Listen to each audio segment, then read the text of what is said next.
Welcome to The Breakdown with Brodkorb and Becky, a weekly podcast that breaks down politics, policy, and current affairs. I'm Becky Scherr. And I'm Michael Brodkorb. We're excited to be joined today by Joe Fraser, Republican candidate for the U.S. Senate. Over the past couple months, you may have heard us discuss Fraser as he was seeking the Republican Party Minnesota endorsement for Senate. While Royce White came out of the convention with the endorsement, Fraser has since decided to continue with his campaign in the August primary. With Fraser, we'll learn more about him and discuss his decision to run for public office. We'll then break down his campaign thus far and discuss the decision to move forward and the support he is finding along the way as he runs in the Republican primary.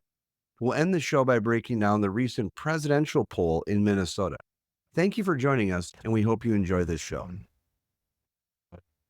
We are excited to be joined by Joe Fraser, again running for U.S. Senate. Joe, I want to start today by Michael and I have had the opportunity to chat with a lot of candidates and elected officials, and it always takes a special kind of person who's willing to put themselves out there to campaign across the state, especially in this kind of case with full statewide campaign race. But want to get your take of why you decided, what you've been doing up until this point, and what made you decide to run for office. First of all, Becky, thank you to you and Michael for having me on the show. I appreciate the time that you have to devote to me. I think it does take a special kind of crazy to run for office. I think but it's a passionate type of energy that's needed. Put your family on hold, put your work on hold, and just head out into the wild here and sit down and talk to people and listen to what their concerns and issues are. I define myself as someone who's had a life of service, and while I was in uniform, it was a calling. And when I hung up my uniform, I went back into the private sector and started working. That calling never really ended. And my wife finally looked at me and said, you need to go back and serve. You need to go get involved to make that difference. And she was right. We decided to take that plunge, and we talked about, do we run for Congress? Do we run for Senate? Do we run for state, local office, or something along those lines? And once again, my wife, who's been my rock for almost 28 years, looked at me and she goes, you would be best served being in the Senate. And that's where it started for us. And when we launched our campaign in January, we have been consistent with our messaging of why we're doing this. It's for the betterment of Minnesotans. We want high-paying, good quality jobs here. We need to get control of our spending in the economy. We need to secure our borders. We need to have a strong foreign policy that shows that America is that shining city on the hill that Reagan always described us as, right? The shield of democracy, and the best example of it. Along the way, you've spent time, you've been meeting with delegates and activists and voters across the state. Talk to us a little bit about building up your campaign, putting together the team so you can get out and chat with voters. So I have an excellent team. I've been fortunate and blessed with having, from campaign management and consultants to my media team, fundraisers, the whole group has been fantastic. And this is a team effort. I may be the face of it, but behind me, there's a bunch of people that lift me up and keep me moving forward.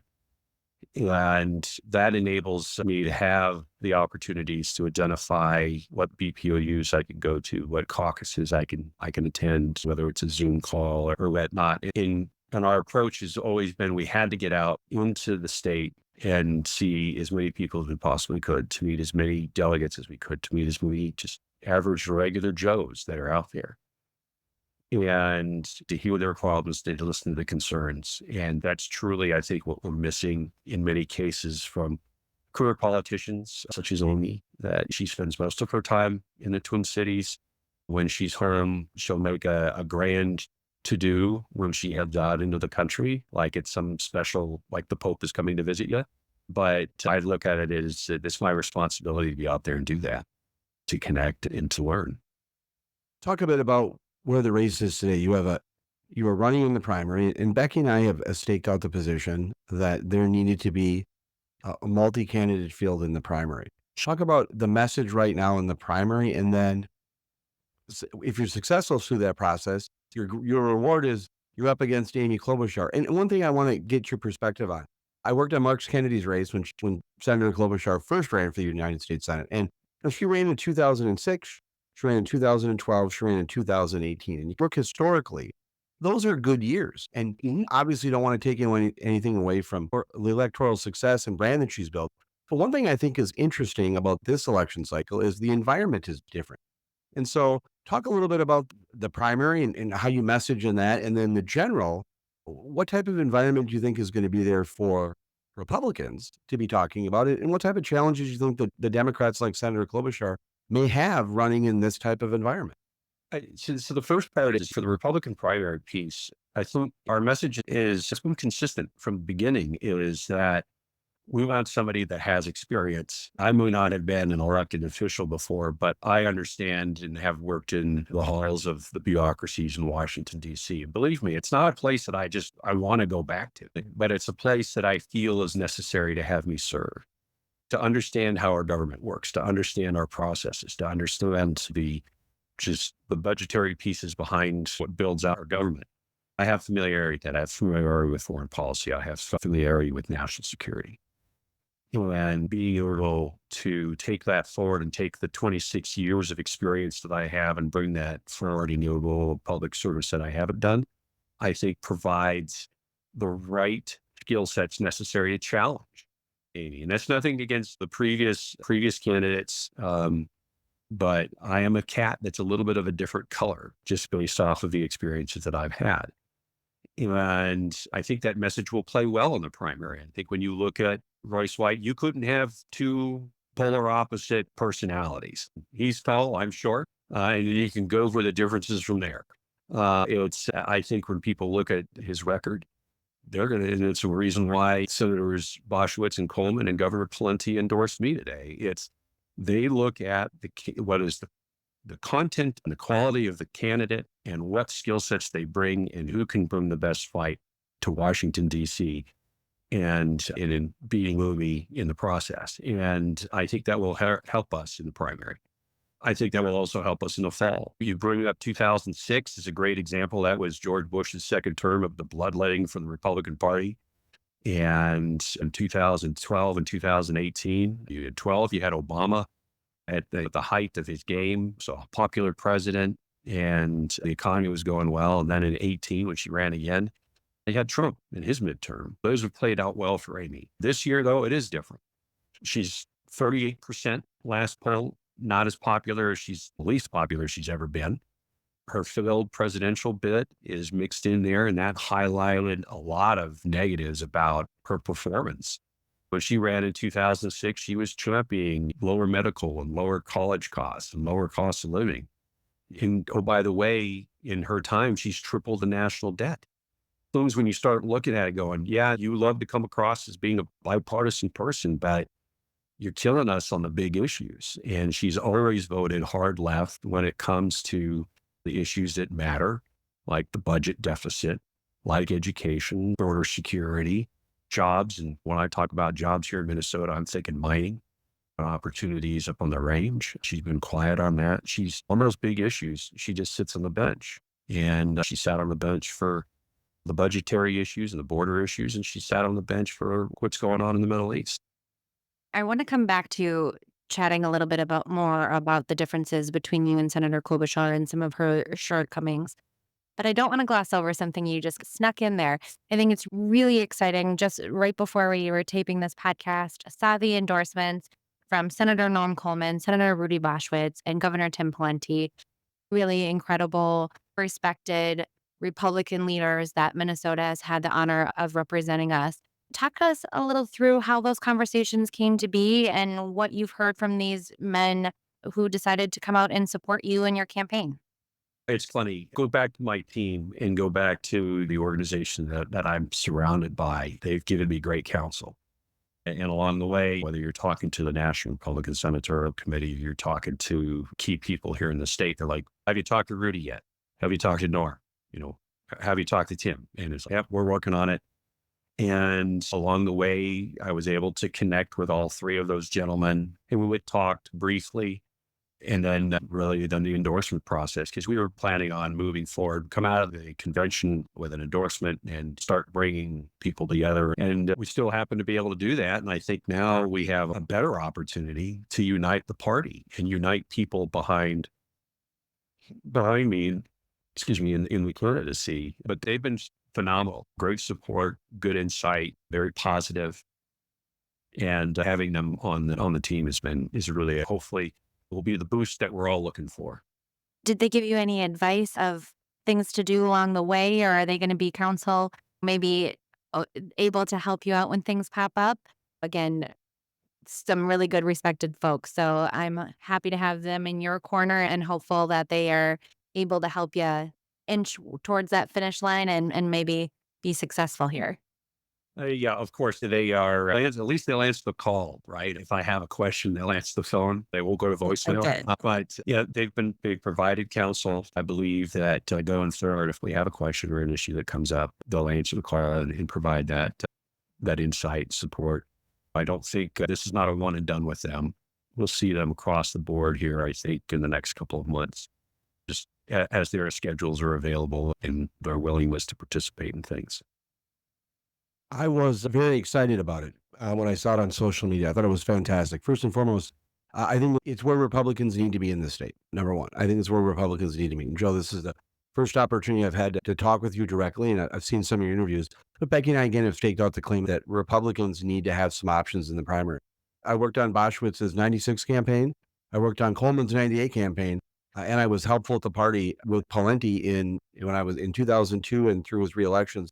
He's also a neighbor of mine. And so to see that kind of generational leadership come out and get behind you was really great. And I was excited to see it. And what a testament to you that you get those people to come out and get your support. And it really also, I think, sends a message I think Becky and I have been looking for, was people getting out of in some ways, a little bit off the cheap seats and getting off the sidelines and getting back in. And I don't want to ever say that Senator Boschwitz or Coleman or Governor Pawlenty are ever in the cheap seats, but it's important that they get out, and it's important that Republicans do that and get behind you. And so I was really excited to see that happen today. And I was very excited that we'd have an opportunity to get your perspective on it and just talk about it on this podcast, because it is the type of situation, and you had a great endorsement just yesterday from State Senator Michelle Benson, who is, I think, has unimpeccable conservative credentials. Becky and I have also spoken to her before about messaging and development, and it's the type of grassroots campaign that you're running right now that I'm very excited about, and I'm just so fortunate to have you here and we can talk a bit about that, because this is the last 24 hours. I think we've really starting to see some people step out and give you the type of support.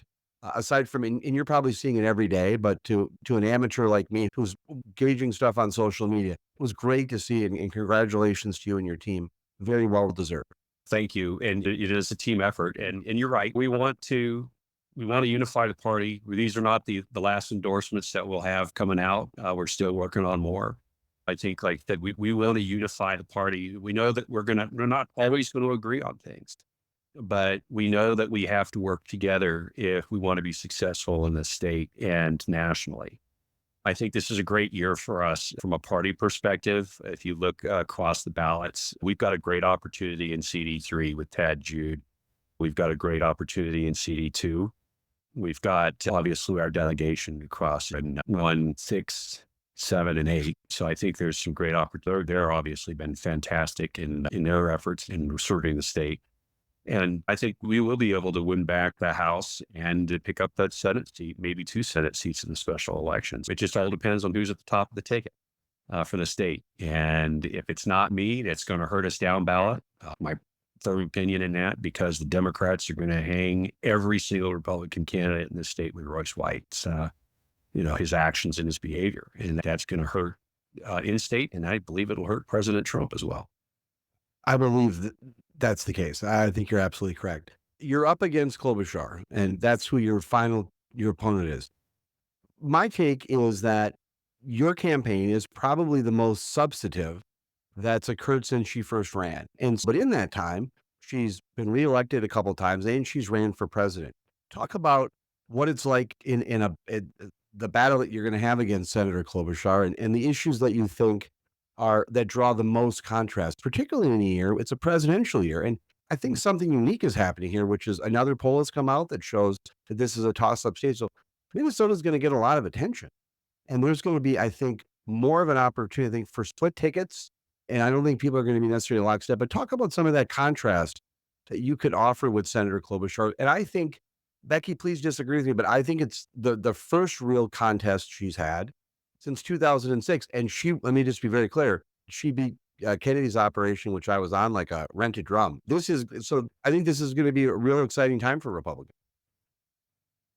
Yeah, I think I always go back to a couple of key issues that you learn from history. And that when the economy is great, the incumbent has the advantage.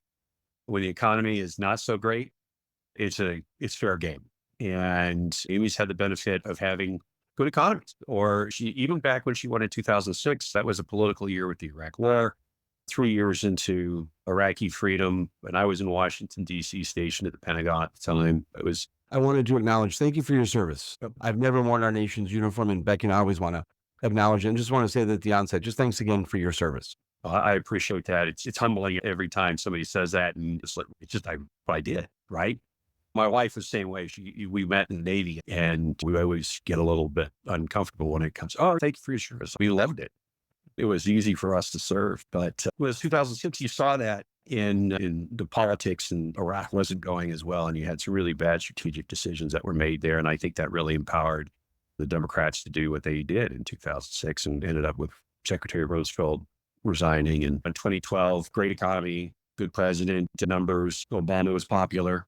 And so then back in 2018, the economy was fine and Trump was unpopular. I think you're right, though, when it comes down to it. The economy is going to be huge this year. I don't care if people say inflation is down.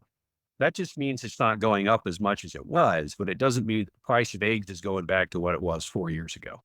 We've seen 25% inflation over the last 4 years during the Biden administration.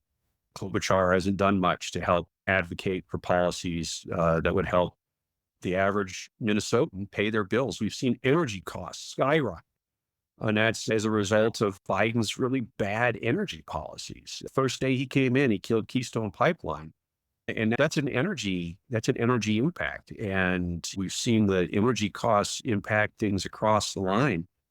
Think about it from this perspective: 30% car consumption in the state is the mines up on the range. And when energy costs become too expensive, mines shut down.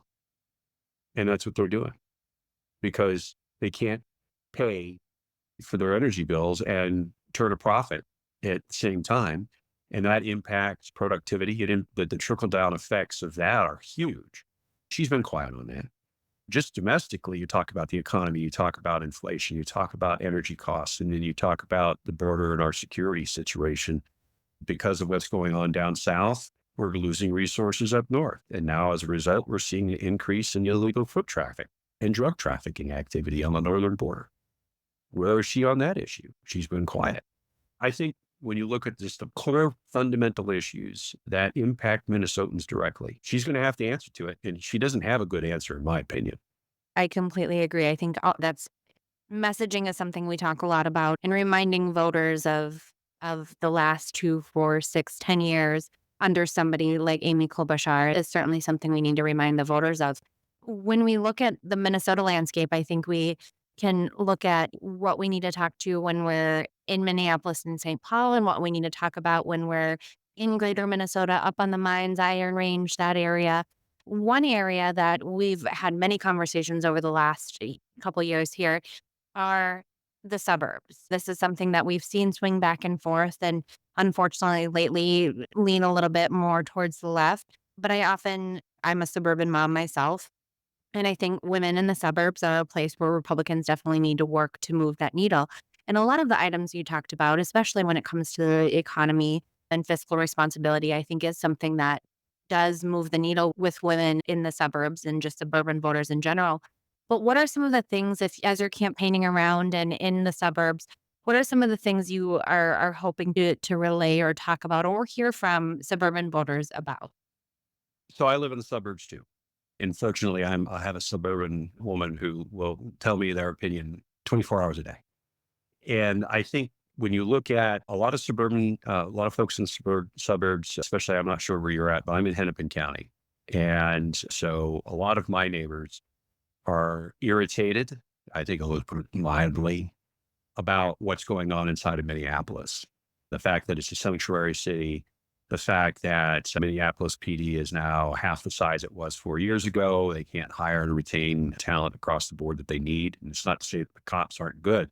They're just stressed. They're overworked, over demand, and under resourced, right?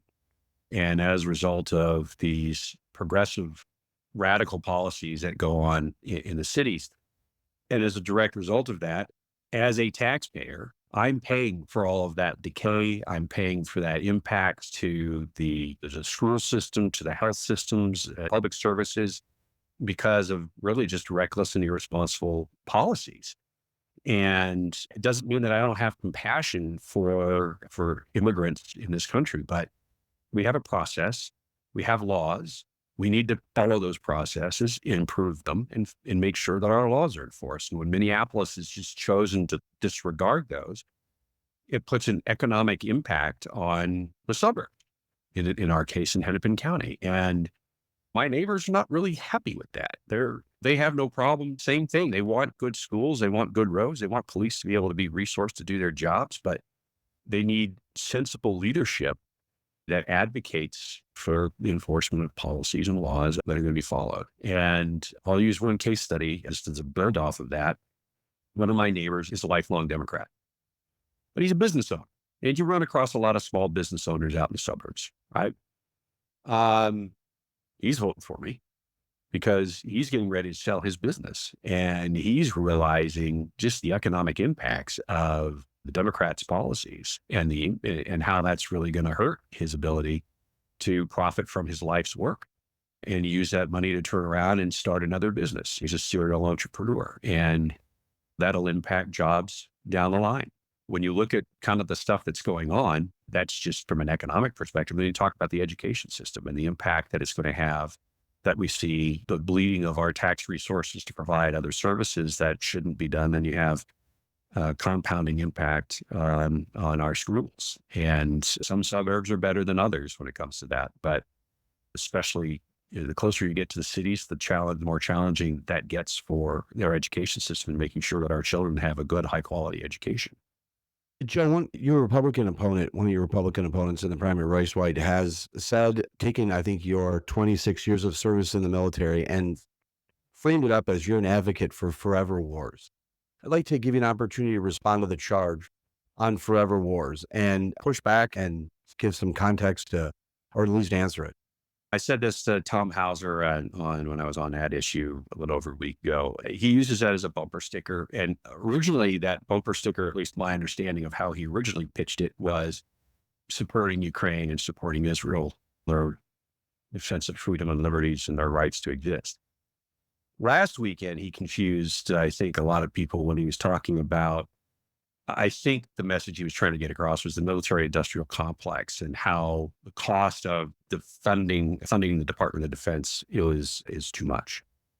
That's, to me, where he came across as sounding like he wants to cut defense spending. He wants to cut the Department of Defense, and he wants to limit our abilities to not only defend freedom and democracy here at home, but also support our international allies and partners in critical hotspots. You know, as somebody who has worn the uniform, as somebody who's seen the wounded come off the battlefield, as somebody who's seen people deal directly with the impacts of combat and PTSD, as somebody who understands the cost of service, I also understand the risk of silence. And I think when people look to America, they look to us to be the beacon of democracy and hope for people who want to have a better way of living. And our military is critical to supporting not just the defense of our own borders and our own policies globally, but also stands as a partner for those who want to be free. And his message, I think, is quite honestly very short-sighted. I think it's ill-informed. I think, like I said, I think it's a bumper sticker that if he wants to talk of defense acquisitions, I'll sit down and educate him on it all day. I have a master's in business in defense acquisitions. I know how the Department of Defense buys weapon systems. I've been there. I've seen it. I know how much money we spend and how we get to the point on the cost of warfare and the cost of liberty. I think that he just likes to sell it as a way that makes it sound good. But the biggest forever war that we've been in is the fight for liberty and freedom. And we've been doing that since the 1700s. And I will continue to support that cause until the day I die. So, Joe, before we wrap up here, if people want to learn more about you, follow your campaign, get involved, donate, anything of the sort, where can people follow along and find you? They can find us on the interweb at .com. We also have a Facebook page, Twitter account, Instagram as well. And you can get to those from the website. But yeah, that's where they can go to find out more about me, more about our campaign, sign up to volunteer, and of course, donate. And donations are always key and critical. That's how we get into this. And when Amy's sitting on $5.5 million, and a little startup like ours is really going to have to be smart with how we spend our money, and we have been. But yeah, that's how folks can get a hold of us too. We want to thank you for the opportunity of speaking with you today. And also, first of all, thanks for coming on and having just a really informed discussion. It was really what Becky and I are hoping for with candidates. And we're really excited to speak with you today and appreciate you getting in and giving Republican voters an option. And I think the contrast is going to be pretty stark. And so really appreciate what you're doing and the fact that you're in the arena and the way you are. And we look forward to having you back on. If there's opportunities to come back on, we would certainly look forward to having you back on and talk about the issues as we get closer to the primary and certainly into the general election, because I think you're the type of candidate I think that is voices we need to elevate and have a part of that discussion. So just thank you for stepping into that arena, and you're taking arrows from all sides right now, but we appreciate you doing it and we're glad you're running. Okay. Thank you, Michael and Becky, for having me, taking the time to allow me to ramble a little bit. I love to have an informed conversation. I think that's key to making sure that our republic is strong and successful in the future, is having good dialogue and discussion. And I look forward to coming back anytime. We'll work to find time that works with your schedule. And of course, talk about it if we want to spend some time to delve into some key issues as we go forward. I'm looking forward to that. Absolutely. That's great. Thank you. Thank you. Becky, we just spoke with Joe Fraser, who is running for the United States Senate, state of Minnesota, as a Republican. Your take on the interview. By the way, my first time meeting him and talking with him. I don't know if you've met him before, but your take. First time here as well, and I haven't even had the liberty to hear him speak at any events or anything, so this was all brand new to me, and he's very impressive. I think he's very well-spoken, articulate, knows what he's talking about, and I think one of the things that stood out for me, aside from very impressed with these endorsements that just came out right prior to in recording this podcast today, but I love somebody who understands that you need to talk about different things depending on where you are in the state. And again, I remember we talked about this one point and somebody on Twitter said that we were saying you need to flip-flop opinions. I'm not saying change where your stance is. I'm saying you talk about different things in the Iron Range. Different issues are important to them, are their top priorities, just as different issues are the different priorities on the top of people's priorities list in the suburbs, and different things are on the top of priority lists for people in Minneapolis and St. Paul. And a candidate who understands that going different places means you need to talk about different issues and speak their language and really pull them in with what matters most to them. It seems like it should be a no-brainer, but I really appreciated that he understands that and he understands where some of Senator Klobuchar's shortcomings are in some of the votes she's taken and the stances she's taken. I was very impressed. I was What do you too. think? And I was impressed too, and not to take anything away from him, but the state Senator Benson endorsement, and then the Governor Pawlenty Senator Coleman, Senator Boschwitz endorsement was, and that was surprising. That's a couple of reasons why they're surprising. Number one, this is a complicated process right now, and to get three Republicans of that significance plus Senator Benson. Senator Benson has not run statewide before. She's not been an endorsed candidate statewide or been on the general election ballot. She is going places, Mhm. and I think that she would have been a great Republican endorsed candidate for governor last time around. We've had her on our podcast. So to see Benson, plus she also has very good credentials inside the party with the activists, and she is a conservative, but she understands the value of winning elections. And so to see her step out and endorse Joe Fraser, and then see Governor Pawlenty, Senator Coleman, and Senator Boschwitz get in, I think is very, very significant. And it's the exact type of thing that needs to happen right now. Is Republicans need to start rallying around Fraser, because I think that in terms of type of conversation that, and we've talked about this before, but the type of conversation that it would exist with him on the ballot versus someone else, I think it is important. And I also will say that I have been, and we've talked about this before, that I'm a glass half full person. It's very difficult for me to be negative all the time. And so hearing Fraser talk and having a dialogue with him, and seeing him just having a back and forth, I felt much more, um, I'm much more how important it is that there's a pro alternative rather than just be negative. And I think Fraser would be an incredibly good representative of the Republican Party in the general election against Senator Klobuchar. I think it would be a spirited campaign. I think it would be the exact type of campaign that we'd want it to be. And I think in this political environment, I understand the rankings of where the Senate race is in terms of, but the fact that there's a quality candidate like Joe Fraser out there ready to run, I think Republicans should be very appreciative of that, because I hadn't thought about it before, but I think Kennedy in '06 was the last time I think Klobuchar has had a substantive opponent in terms of just, I think, credentials and bona fides. And I think Fraser, the messaging coupled with the environment, I still think that I think it's an uphill battle against Senator Klobuchar, but I think Fraser is going to really elevate the discussion. And I think that's great. Absolutely. And I think he mentioned this, but we've spoke about it on recent podcasts as well, is avoiding unforced errors, right? Avoiding the distraction and somebody on the ticket that has potential to pull people off or dissuade people from voting. I think that he has the ability to be in that top of the ticket under Trump, obviously, but top of the Minnesota side very strongly, and be a good steward of that position and really be a good messenger and communicator for Republican policies and reminding folks what the Democrats stand for and what they've been passing. They've been in charge. So was very excited to talk to him. He lived up to expectations. I'm looking forward to seeing how the momentum with these endorsements comes, and now that he's building out his campaign a little bit more as we go forward. Do you know why eyes are all big? What? Because they just realized something. What's I don't say momentum. I say Joe Mentum because of Joe Lieberman. We can now say Joe Mentum about Joe Fraser. There you go. Yeah. I love it. I come from that Oppo world where we can say Joe Mentum. He's got Joe Mentum. That's why I was You know, excited. that's very exciting. Nothing's going to live up to Emergy for me, for the record. That's always my favorite, but Joe Mentum's pretty good.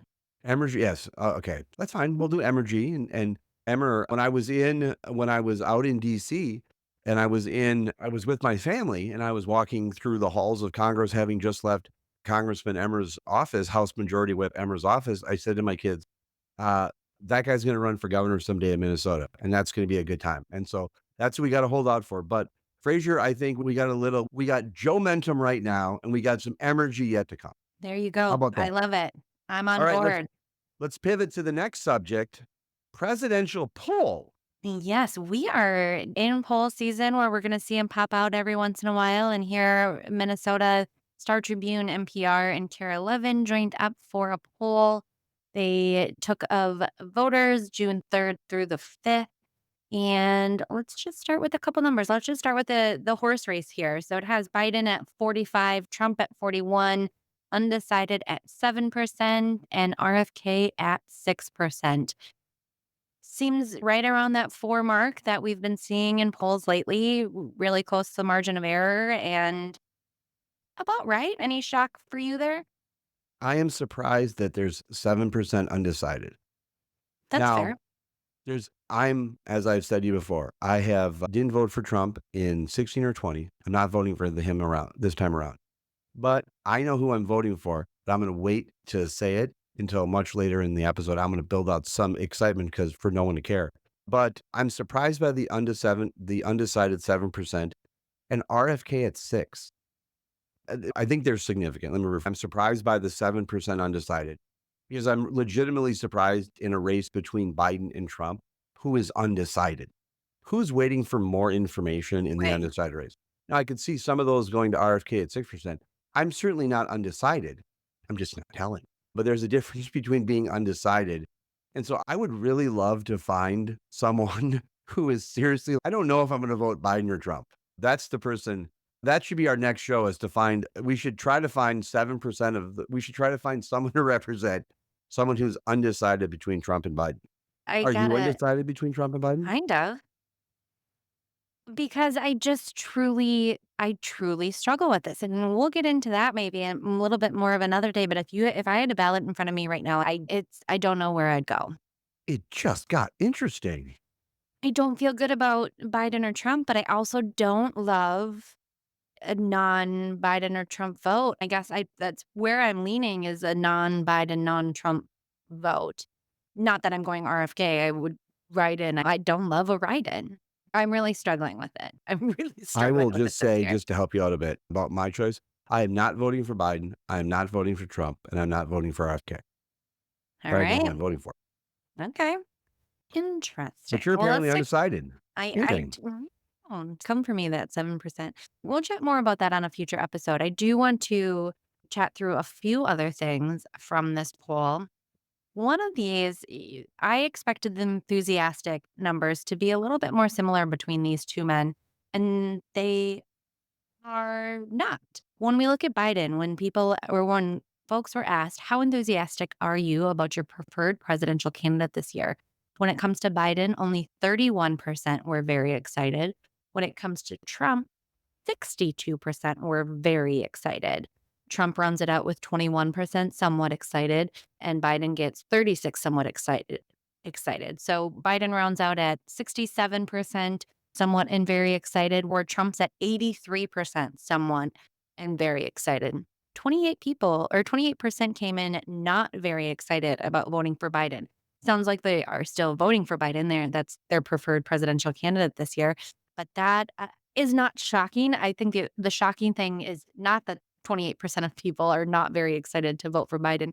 I thought that they would be a little bit more similar and Trump voters would have a little bit more trepidation with their vote. But 83% are rather excited, very excited for voting former President Trump. That is a nightmare for the Democrats. Mhm. And even though I'm not a Trump person, I have not self-diagnosed myself, nor has anyone ever said that I've Trump derangement syndrome, because I try to explain my biases and then sit back and still have conversations. I don't try to filter it out. The 31 to 62, the fact that Republicans are twice as excited, or let me rephrase that. The fact that Trump voters in the state are twice as excited to vote for Trump, to me is second only to the significance of the closeness of the race, is very telling to me because Mhm. it's something that we have talked about a lot, I think, and please correct me if I'm wrong, about this, the Republican intensity. And I think the environment, we've talked about some of the political environment that we're in. I think that what we saw when we had Kip and John on talking about kind of the lead up to the Trump event, talking about the significance of that event, and that event was very unifying. And so I was surprised and by that and that intensity I think is out there. You can feel that Republicans are excited and they're energized and there's a lot of division inside I think the Democrats. I think the war has really created some issues inside the Democratic Party. What's going on in Israel and with their battle against Hamas, I think is significant. I think that the Democratic National Convention is going to be incredibly challenging for the Biden Harris ticket. The fact that it's in Chicago harkens back to the 68 convention where there was a lot of I did not attend that convention as much as people think I'm old. but it's going to be a very interesting race. And I was very surprised. And I think that bodes very well for Republicans, the enthusiasm. I absolutely agree that enthusiasm gap of that significance can helps determine those 28% of folks who are not very excited to vote for Biden. Maybe they forget to order their ballot. Maybe something comes up and their kid's sick on election day. Those 28% are folks that easily fall off actually showing up or casting a ballot for their person. And enthusiasm gaps, we can make or break a race here. And so I, yeah, that's very significant. And I'm sure you were right. The Democrats should be very concerned about that. Rattling through a few of these other ones, nothing too big of note. One thing I did want to talk about, though, is we see it asked at caucus, we see asked in polls, do you believe Joe Biden did or did not legitimately win the 2020 election? 69% of folks said yes. This is largely on party lines here. 69% said yes, 25% said no, 6% are not sure. The only surprising thing that to me, aside from the party votes is very telling or very obvious that it's going to be split more on party lines here. But 23% of independents say that they do not believe that Joe Biden legitimately won the election. And that was a little surprising to me. Did that pique your interest at all? Do you believe Joe Biden did or did not legitimately win the 2020 election? The fact that yes was 69, I was surprised that it was that low. I would have thought the yes would have been a little bit higher. And the 23% of independents, I think, is also significant too. I think that there is still some legitimacy questions about that. There are some people out there who still have questions about the 2020 election. And it surprises me how that continues to fester. There are people out there who still believe we didn't land on the moon. And I gotta be honest, I don't know what to say to them. I just can't help. I just can't help them. I don't know what legitimate means because I know what it means to me, and maybe they have some complicated definition of what legitimate means. I don't know. But I think there are 23% of independents need help, and I think the 31% that don't believe he was legitimately elected, I think also need some help. But again, it's surprising. I'm just going to rattle off a few more numbers. You let me know if you want to dig deep. People were asked about the age of the two. 25% said Biden's too old. Only 2% think Trump is too old. 52% said both. And 20% said neither are too old to serve a second term as president. They were asked about New York jury has convicted Donald Trump of falsifying business records to conceal a hush money payment. Do you think he received a fair and impartial trial? Again, split against party lines. 54 said yes, 44 said no. 7% of Republicans said yes, he did get a fair and impartial trial. So I guess that's the only real thing I plucked out of there. And then when asked, do you feel that someone who has been convicted of a felony should or should not be eligible for the presidency? 37 said should, 55 said should not, and 8% are unsure. So majority of Minnesota voters do believe that if you've been convicted of a felony, that should not be eligible. But then again, when they're talking about Donald Trump, all bets are off. Yes. I would say to you, the most surprising to me, and this piggybacks on something that we talked about. Biden is 82. On inaugural day, Biden would be 82. Trump would be 78. I think the challenge, and we've talked about this before, that if this is an election where the age of the candidates becomes an issue, I do think that, and I will say this to you, I don't think that there's much, I know from a math perspective that Biden is older. But again, I think that if it comes down to age and vigor, it's something that we've talked about before. Trump is just more energetic. He's much more animated. Now, is he prone to saying things that are bizarre? Sure. Is his gait somewhat slowed and he comes across, does he do things? I think both of them do. I think both Biden and Trump both exhibit behavior that is indicative of their age.